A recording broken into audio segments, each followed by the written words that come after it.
Thank you so much. Fellow Toastmasters and guests.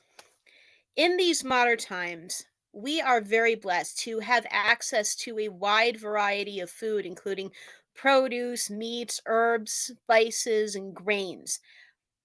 Many factors play a part in this, including modern trade, millennia of selective breeding, farming evolution, and protecting against the elements, and a plethora of different climates and lands. This is in stark contrast to our earlier ancestors who had to deal with ongoing issues and difficulties such as slower and longer modes of transportation, underdeveloped produce, and were largely at the mercy of nature. Another issue they had to deal with was disease and famine. History has chronicled a lot of setbacks to farming and agriculture due to disease and famines, most notably the two potato famines of Scotland and Ireland, latter of which sent a lot of people packing to America.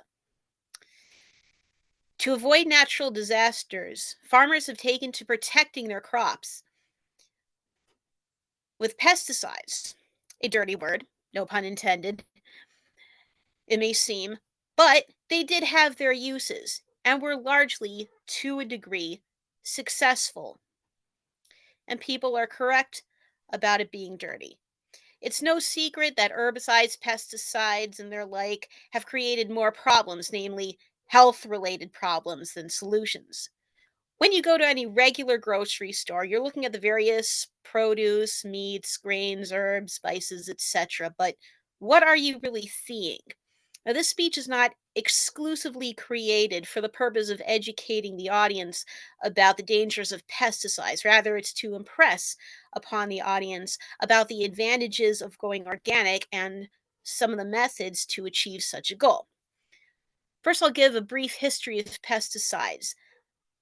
Farming and agriculture has been around for roughly 10,000 years, but it wasn't until 2500 BCE where the first recorded method of pesticides were found, and that was from the Sumerians who used sulfur, concentrated sulfur, for their plants. The 19th century saw the first use of inorganic and industrial materials where certain parts of plants and animals were taken out, extracted, purified, and put to industrial use, including DDTs. I'm not going to try to pronounce what DDTs stand for.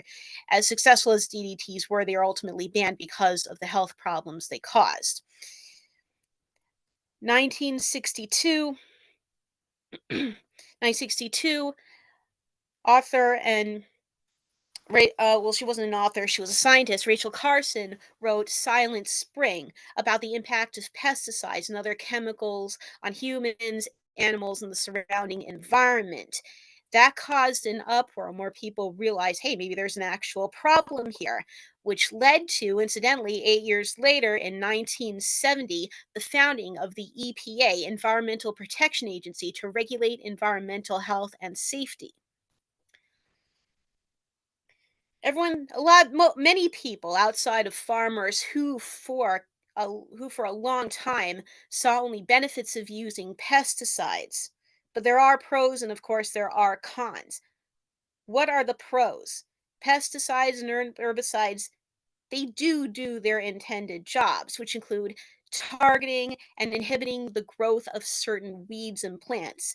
They eliminate pest-borne diseases, including malaria and Lyme disease, and they inhibit the growths, I should say, such as mildew and rot. Of course, there are the cons. Most of, if not all, of the active and possibly inactive ingredients in pesticides and herbicides are inorganic, synthesized, and studies have shown or indicated that they can lead to diseases including, but not limited to, Alzheimer's, asthma, birth and fetal defects, brain cancer, breast cancer, lymphoma, leukemia, and prostate cancer. There is also the matter of MCS, or multiple chemical sensitivities. It's a controversial but likely existing disease in which individuals show sensitivities or allergies to other chemicals. They can range from mild to mild to severe. I have or family friend who has MCS, and she can tell which produce and other kinds of foods have pesticides and which organic, and she can only eat organic because that doesn't make her sick. So why switch to organic? Most of us know what the obvious benefits are. Both produce and meat contain more nutrients, sometimes including more oxidants.